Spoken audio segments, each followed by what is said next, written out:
Assalamualaikum warahmatullahi wabarakatuh. Ya, saya sampaikan selamat pagi juga untuk Bapak Ibu yang ada di hadapan saya yang hari ini periksa ke RSMM Jawa Timur khususnya di lantai 3 Gedung Baru Rawat Jalan RSMM Jawa Timur. Mohon izin kami mengganggu ya Bapak Ibu ya. Hari ini adalah agenda bincang sehat dari tim PKRS Rumah Sakit Mata Masyarakat Jawa Timur yang mengambil tema terkait dengan peringatan Hari Demam Berdarah Nasional dan Hari Malaria Nasional yang kebetulan jatuh di tanggal 22 dan 25 April 2025. Jadi nanti kami akan berbincang-bincang dengan narasumber kami pada pagi hari ini yaitu Dr. Prahara Wahyu Purnomo atau yang sering kita panggil sebagai Dr. Rara ya. Jadi nanti monggo Bapak Ibu yang di hadapan saya ini bisa sambil mendengarkan sembari menunggu panggilan ke poli yang dituju gitu ya. Atau ada sesuatu yang mau di-sharingkan atau didiskusikan boleh. Nanti kami kasih kesempatan gitu ya. Nggih, baik. Kami sapa narasumber kami hari ini yang sudah tampil cantik paripurna. Sehat ya, Dok? Sehat. Nggih, baik, Dokter. Mungkin kita ini dulu, Dok. Kalau DBD dan malaria itu kan merupakan satu penyakit tropis ya yang biasanya ada di negara-negara tropis seperti Indonesia. Kemudian kalau misalnya dilihat dari faktor penularannya sendiri sama ya, sama-sama ditularkan oleh nyamuk. Terus kalau misalnya dilihat juga sekilas dari gejala-gejala yang mungkin dirasakan oleh pasien itu agak mirip gitu ya Dok ya. Sebenarnya apa sih bedanya kalau malaria dan DBD sendiri? Ya, jadi kalau dari segi penularan sebenarnya dari malaria dan demam berdarah itu ada kesamaan yaitu ditularkan oleh nyamuk. Di mana bedanya kalau malaria dia ditularkan oleh nyamuk Anopheles gitu. Nah, kalau dari demam berdarah dia ditularkan oleh nyamuk Aedes aegypti. Nah, bedanya apalagi kalau malaria itu biasanya dia berada di daerah yang endemis. Jadi daerah-daerah tertentu saja, misalnya ada di Papua kayak gitu. Tapi kalau demam berdarah, karena Indonesia adalah negara yang tropis, nah itu bisa lebih luas areanya, bisa di mana saja. Kayak gitu. Oke. Berarti secara apa ya kalau bisa disimpulkan gitu kalau demam berdarah itu lebih meluas gitu ya, lebih umum ya, bisa Ya, terjadi di mana saja di daerah di Indonesia, tapi kalau malaria itu di daerah-daerah tertentu. ya benar. Jadi yang kalau dikatakan lebih harus kita waspadai DBD gitu bisa nggak? Atau dua-duanya sebenarnya perlu kita waspadai juga? Sama-sama harus diwaspadai ya karena dua-duanya adalah penyakit yang bisa menimbulkan kematian. Tapi karena kalau di daerah endemis kan itu kita bisa lebih cegah. Nah, tapi kalau demam berdarah itu areanya jadi lebih luas dan tingkat kematiannya juga jauh lebih tinggi. Untuk demam berdarah, Iya, resiko kematiannya iya, jauh lebih iya. tinggi. Kalau dari sisi apa ya namanya ya orang, dari sisi kita sebagai pasien gitu lebih ada kerentanan nggak pada usia-usia tertentu gitu kalau untuk DBD itu atau semua Kalau usia? DBD lebih rentan ke usia anak-anak ya, terutama di bawah 15 tahun itu lebih rentan terkena demam berdarah. Ibu-ibu hamil itu juga rentan terkena demam berdarah. Baik. Kalau misalnya untuk anak-anak sendiri dok, biasanya ada pencegahan khusus nggak sih? Kalau untuk anak-anak saat ini itu sudah ada vaksin. Jadi ada vaksin demam berdarah yang bisa diberikan seperti itu. Syaratnya? Ada syaratnya nggak dok kalau Ya untuk harus sehat vaksinnya? aja sih ya. Oh harus sehat aja, biasanya bisa ya. Iya, Jadi mungkin ibu-ibu vaksinnya satu kali atau harus diulang? vaksinnya bisa diulang kayak Bisa gitu. diulang, oke. Terus kalau misalnya dari gejalanya sendiri dok, mungkin apa yang spesifik membedakan antara DBD dan malaria? Kalau gejalanya cenderung hampir sama, cuma kalau yang bisa beda adalah ketika kita mungkin tanyakan ke pasien tuh kalau malaria biasanya kita akan tanya apakah habis berpergian dari daerah endemis karena kalau misalnya habis berpergian dari daerah endemis itu lebih menegakkan misalnya gejalanya terhadap sakit malaria karena kurang lebih gejalanya sebenarnya hampir sama seperti demam, kepala, terus mual muntah, nyeri perut kayak gitu. Nah, tapi kalau demam berdarah biasanya gejalanya tentunya demam ya. Biasanya dia 1 sampai 3 hari di mana dia bisa sampai suhunya 40 derajat Celcius. Biasanya dia berkurang dengan pemberian obat. Ya, obat penurun panas misalnya paracetamol itu dia panasnya masih tetap seperti itu.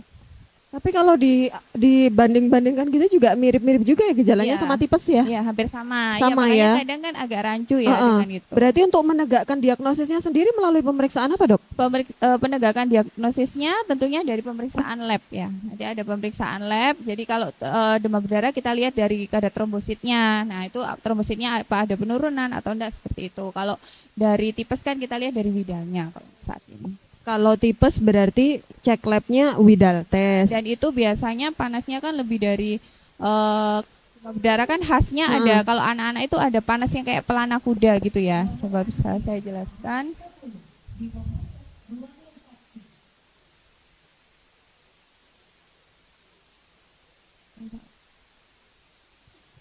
Nah, kurang lebih kayak gini. Jadi kayak naik turun gitu. Dia ada panas di 3 hari pertama, habis itu kadang turun. Nah, kalau tipes tuh biasanya dia akan baru bisa ditemukan ketika sudah di 5 hari. Nah, itu baru bisa ditegakkan diagnosisnya kalau tipes. Nah, kalau misalnya yang sering saya dengar di masyarakat awam ya, Dok ya, kadang itu ada yang bilang ketika anaknya demam terus tiba-tiba demam tinggi tuh. Ada beberapa orang tuh yang mengatakan begini, kalau baru demam 1 hari terus kita cek lab kan itu belum tentu muncul hasilnya yang sesungguhnya. Apa itu Iya, benar? iya benar. Memang harus ditunggu paling tidak 3 hari baru bisa. Karena kan 3 hari itu baru bisa dinilai gitu. Ini apa gitu. Kalau misalnya demam berdarah, trombositnya udah mulai ada penurunan. Kita sebagai ibu-ibu ya biasanya kan lebih banyak worry-nya, gopohnya gitu kan. Jadi kalau misalnya yang anak-anak yang tiba-tiba demam mendadak terus tinggi gitu, apakah ini, Dok? Kita kan cenderung khawatir langsung memeriksakan nih. Ada nggak sih resiko semakin lama kita cekkan jadinya semakin parah gitu? Apakah seperti itu ya? Tentunya ada ya. Kalau misalnya demam berdarah, kalau panas, misalnya baru 1 sampai 3 hari itu kan harus dicari tahu penyebabnya dulu. Karena panas itu kan kalau apalagi untuk Semacam anak-anak itu ya penyebabnya penyebabnya. macam-macam. Bisa karena infeksi bakteri, virus, atau mungkin dia ada misalnya infeksi saluran kencing kayak gitu. Nah nanti kalau misalnya di 3 hari kita sudah cek kan, nah nanti kan kelihatan trombositnya berapa. Kalau misalnya trombositnya masih normal, mungkin itu ya dari sakit yang lain kayak gitu. Jadi kalau misalnya memang itu demam berdarah, terus kita telat untuk memberikan penanganan atau diagnosanya, tentunya ditakutkannya itu bisa mengarah ke DSS, demam berdarah yang ada perdarahan, sampai berdarah, Komplikasi iya, kayak gitu perdarahan di ya. otak kayak Baik, gitu. baik. Berarti idealnya kalau misalnya anak kita memang terserang demam itu baiknya tetap dikasih obat penurun demam sambil diobservasi Ya, dulu paling nggak gitu ditunggu sampai ya. 3 hari Sampai gitu. tiga Kalau tiga hari, hari pemberian obat dia tidak heeh, turun, nah baru itu baru harus diperiksakan. dicek labnya begitu ya. Baik, baik.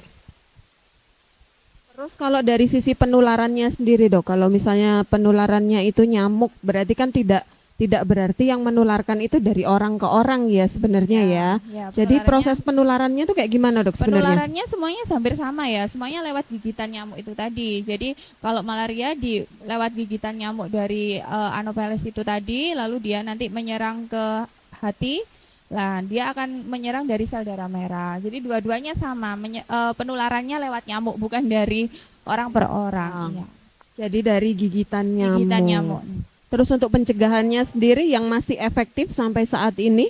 Pencegahannya tentu kalau misalnya kita malaria, karena kita ngomongnya ke daerah endemis, itu ada pencegahan di mana kita harus memberikan minum obat dulu, minum obat untuk mencegah selama Anti malaria ya kayak anti gitu ya. malaria selama 3 hari sebelum berangkat ke daerah endemis. Nah kalau misalnya DBD yang udah biasa kita kenal ya, kita harus membiasakan dengan 3M, menutup, mengurangi, menghibur. Dan kalau misalnya memang anak-anak boleh ditambahkan vaksin demam berdarah. Baik, Iya, ditambahkan vaksinasi. Oke, yang paling efektif tetap 3M, ya menutup, tentu. menguras, dan mengubur. Kalau untuk fogging atau pengasapan sendiri itu sejauh ini bagaimana efektivitasnya? Ya tetap efektif ya, tapi kalau bisa selama karena kan nyamuk demam berdarah ini, terutama nyamuk demam berdarah ini tuh sebenarnya sukanya tuh di daerah yang gelap, Bersih, bersih bersih kayak ya. gitu. Jadi bukan daerah yang panas ya. Jadi lebih banyak penularan tuh di dalam rumah. Takutnya kalau fogging kan kadang nggak bisa menyeluruh kena semuanya. Menjangkau Ya, nggak semuanya ya. menjangkau. Jadi lebih baik tetap dibiasakan dengan pola 3M itu tadi. Terus mungkin kalau misalnya fogging sendiri itu mungkin sasarannya adalah nyamuk-nyamuk dewasa kali ya Ya dok benar. ya. Dan Jadi kita jentik-jentiknya kan membunuhnya, tetap. iya jentik-jentik yang mungkin ada di rumah itu tetap akan ada. Begitu. Baik-baik.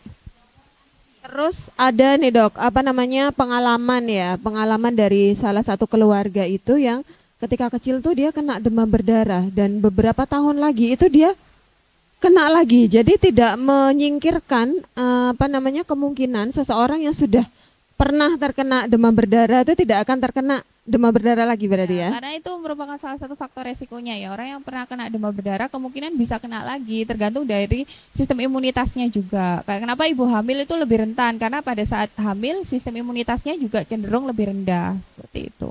Berarti kalau misalnya apa namanya lebih rentan tuh apakah virus ya ngomongnya Iya. apa? Virus berarti virus DBD itu masih ada yang tertinggal di dalam tubuh Iya, kita gitu kayak atau semacam kayak gimana dok? dorman gitu dia. Oh tertidur berarti ya. Tidur. Jadi kalau misalnya sewaktu-waktu imun badan kita tuh jelek atau pas turun gitu berarti bisa jadi Ya, kita bisa. itu terserang kembali untuk DBD.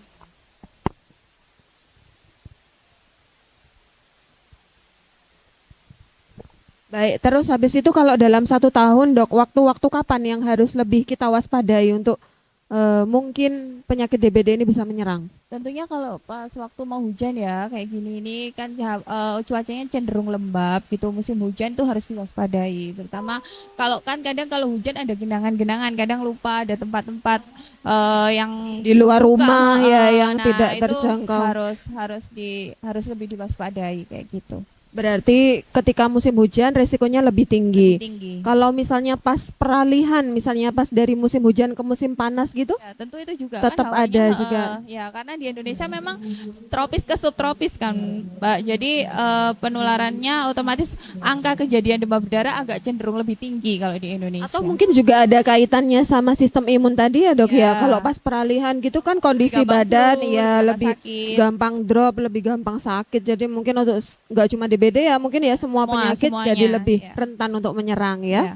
Baik-baik. Terakhir dok mungkin upaya-upaya apa saja yang bisa kita lakukan di rumah selain fogging ya untuk bisa secara real gitu maksudnya dari Tentunya dengan cara 3M tadi ya, menguras, menutup, mengubur, atau mungkin bisa pakai selambu itu kan misalnya di rumah kalau pas pakai tidur, selambu, kalau pakai pas tidur kelambu. pakai kelambu. Terus habis itu jangan lupa ya rutin bersihkan tentunya, sama vaksinasi kalau misalnya memang anak-anak, serta bisa juga dia pakai lotion gitu. Nah, itu juga lumayan ya, apalagi kalau kita mau aktivitas keluar, misal aktivitas keluar rumah itu bisa dengan menggunakan lotion kayak gitu, lotion anti nyamuk.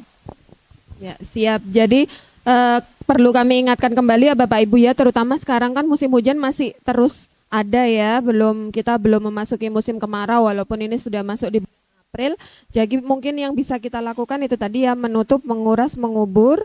Kalau bisa gunakan repelan atau lotion anti nyamuk, bisa gunakan obat nyamuk. Pokoknya intinya kita adalah sifatnya menghindari gigitan nyamuk. Pencegahan. Iya, pencegahan. Terus habis itu mungkin Bapak Ibu ya, saya juga kadang ya yang di rumah mungkin kalau misalnya naruh apa ya, cucian Kayak ya, vas bunga, baju-baju. itu kan kita lupa ya Mbak, Iya, ada vas bunga, benar-benar. ada air yang dia dibiarkan di situ, kan tergenang dia. Heeh, Nah, itu heeh. kan jentik nyamuknya bisa Bisa. di situ. Jadi kita harus lebih waspada mana-mana saja tempat yang mungkin bisa jadi perkembangbiakan untuk nyamuk Iya. Aedes aegypti. Karena nyamuk Aedes aegypti sendiri adalah jenis nyamuk yang lebih suka tempat yang bersih daripada yang kotor gitu ya.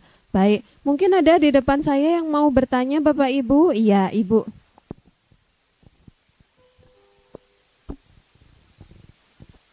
Oke, terima kasih atas waktunya. Saya Bu Sri Sulati, pasien untuk R.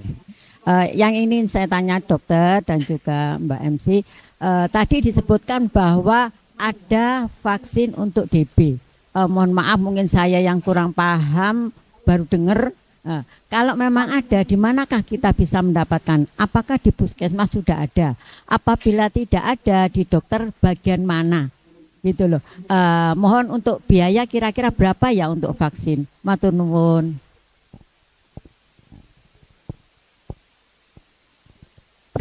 Bu Sri Suwarti, Baik, silakan boleh langsung dijawab, Dok. Oke, ya kalau memang kalau vaksin demam berdarah itu adalah vaksin tambahan ya Bu ya. Jadi vaksin ini tidak ada di puskesmas. Jadi biasanya di rumah sakit. Kalau misalnya familiarnya untuk vaksin demam berdarah itu biasanya kepada anak-anak. Jadi anak-anak itu di usia di atas 1 tahun itu bisa demam berdarah. Nah itu biasanya ke dokter anak. Jadi untuk di puskesmas karena vaksin ini memang tidak diberikan pemerintah secara gratis, maka itu bayar sendiri. Untuk bayarnya nah ini. Saya itu pernah nanya Bu, karena kebetulan saya emak-emak dengan 2 bocil ya. Kalau untuk anak-anak dulu tuh saya pernah nanya tuh Dok, usianya tuh di atas 6 tahun. Jadi minimal 6 tahun Bu untuk bisa divaksin. Untuk harganya sendiri itu kan tergantung daerah kita di mana dan fasilitas pelayanan kesehatan yang kita pakai itu di mana ya. Kalau misalnya di swasta mungkin lebih mahal Bu. Cuman yang waktu itu saya nanya tuh sekitar 600 sampai 700 ribu. Kisarannya segitu. Gitu nggih? Siap. Mungkin ada lagi Bapak Ibu? Kami monggo. Kayaknya sudah Dok. Kayaknya sudah cukup familiar ya untuk DBD ini. Cuman ya itu tadi sekali lagi mungkin harus diulang-ulang terus informasinya apalagi di kondisi-kondisi seperti saat ini supaya tingkat kewaspadaannya juga semakin meningkat. Begitu ya Bapak Ibu ya. Baik. Terima kasih untuk perhatian Bapak Ibu sekalian. Semoga apa yang kami sampaikan pada pagi hari ini bisa membawa manfaat untuk kita semua. Tetap sehat, jaga diri dan jaga keluarga, terutama dari bahaya penyakit demam berdarah di saat kondisi musim hujan dan maupun musim peralihan yang mungkin akan kita lampaui pada beberapa bulan setelah ini gitu ya Bapak Ibu nggih. Salam sehat untuk kita semua. Wabillahi taufik wal hidayah. Wassalamualaikum warahmatullahi wabarakatuh.